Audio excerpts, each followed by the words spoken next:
Hey everybody, it's Mark, DoctorDeadwax, and it's time for another video. Today it's out of the inbox 3, 1969 and 1970. Those are the years that the 5 records I'm going to show are from. And they cover like rock, folk rock, psychedelic rock, sunshine pop, all of that kind of a genre. So if that's what you're into, if you like music from that period, stick around. They're all classics in a way. Some people would definitely agree on some of them, others might be debatable with some. Um, Plaid flannel season is finally back. Thank God, it's been far too long. And old Rasputin, I've shown this before, North Coast Brewery, Fort Bragg, California. This is a Russian Imperial Stout, 9% alcohol, chocolate notes, and boozy. That's what I'm going to say about it. It's a nice stout, but at 9% alcohol, I just don't think it should taste boozy. It can be high alcohol content, but Southern Tier 2X Stout and Founder's Breakfast Stout, they're both in a similar alcohol range, but they never taste boozy. So it's a bit of a letdown of a beer. Brooklyn Chocolate Stout, or Double Chocolate Stout, there's another one that's high alcohol and boozy. So anyway, a minute and a half, let's get on to the records. First record, John Barleycorn Must Die, Traffic.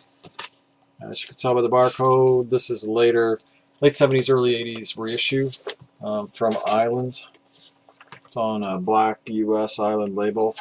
It has SRC for Specialty Records Corp in the Deadwax, and it has Sterling in the Deadwax for the Mastering House Sterling. So it's a good sounding record, actually. You know, if it's cut by a good facility and pressed by a good facility, and that's on both sides, SRC's on both sides and Sterling's on both sides, that, you know, it could be pretty good. And it is. And I mean, I don't have a country of origin first pressing of that, which is ideally what you want, 99.9% of everything, but because that's always the best sounding, 99.9% of the time, you know.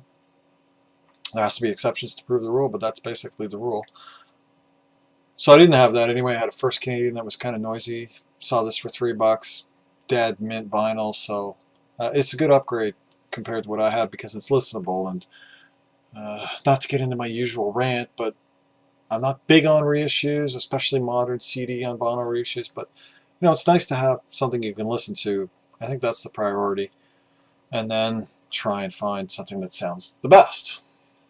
There, I'm going to stop there because I could just totally go off the rails for half an hour on this. You know me. Next is another 1970 release. This is Marrying Maiden from It's a Beautiful Day, and this is their second record after their self-titled record. And this is interesting in that it has a featured player on some songs, Jerry Garcia on pedal steel. And I bought this because it had 1A stampers, and I like the band. And it's on the Red Columbia label, which is from 1970. It's when they brought it in.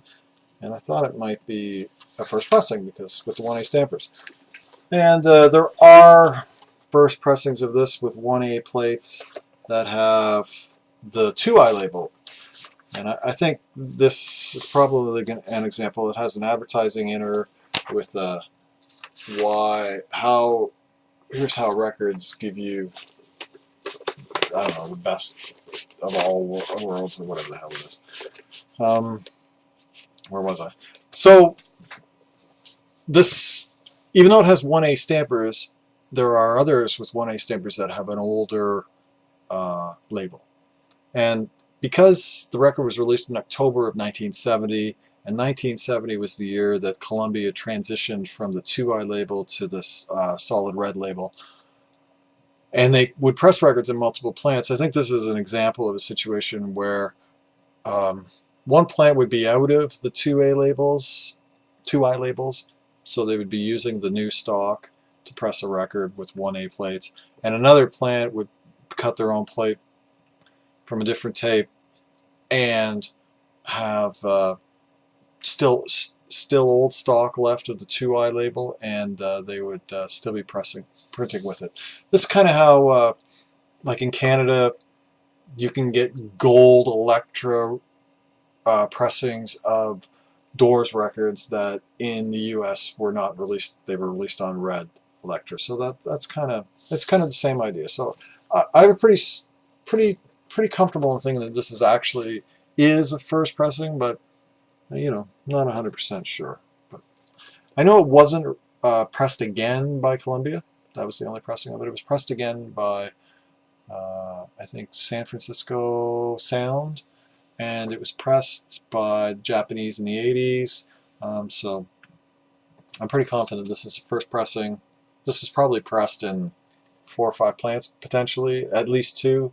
One for the East Coast, one for the West Coast, because this was their second record, and they'd had a hit with I think Rare Bird on the first one. So as far as the music goes, you know, this has that San Francisco folk band sound, and some of it's amazing. And there's a couple tracks on here that I think are pretty poor, and very much of their time, in the way that some of the music of that time doesn't hold up today.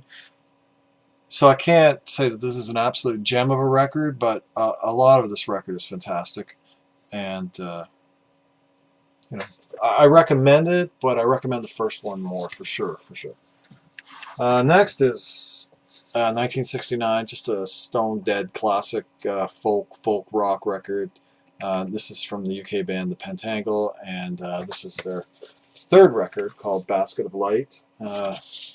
And most notably, Bert Jansch is he plays on this record. This is a U.S. pressing on Reprise.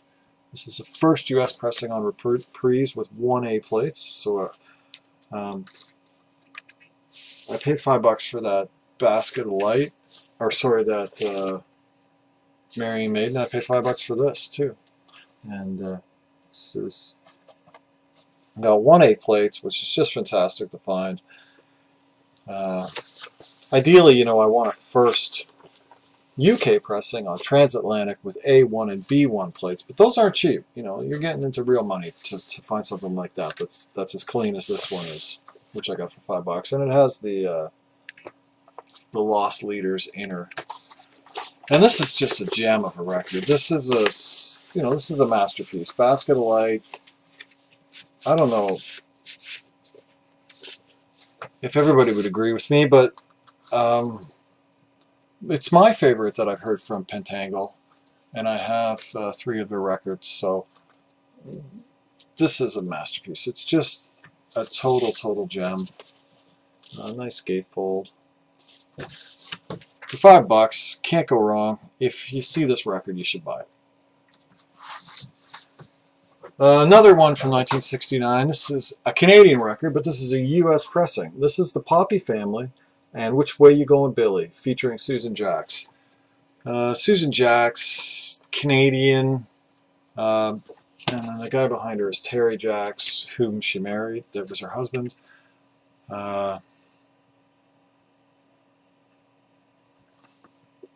They're out of Vancouver, British Columbia, in Canada. She was on a TV series, like one of those kind of cool musical things that they did back then, and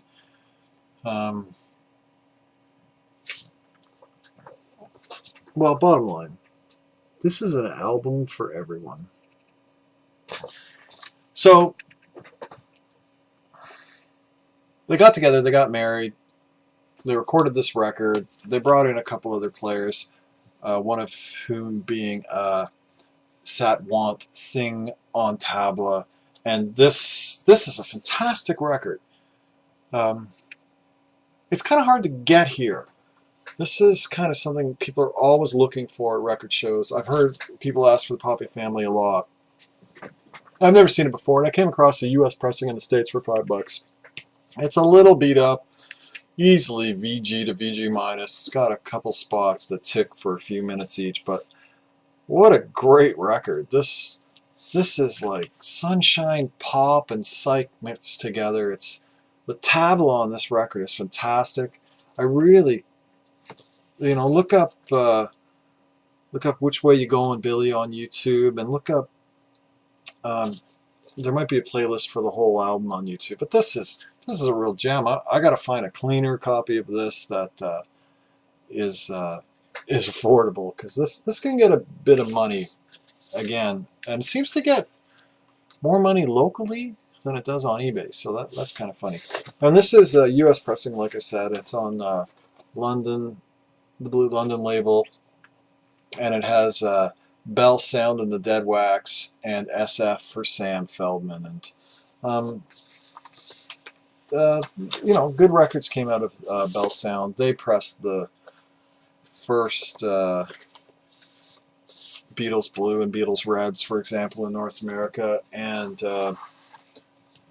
they were bested by Wally later with his Purple Label Capitals, but Wally Traggett.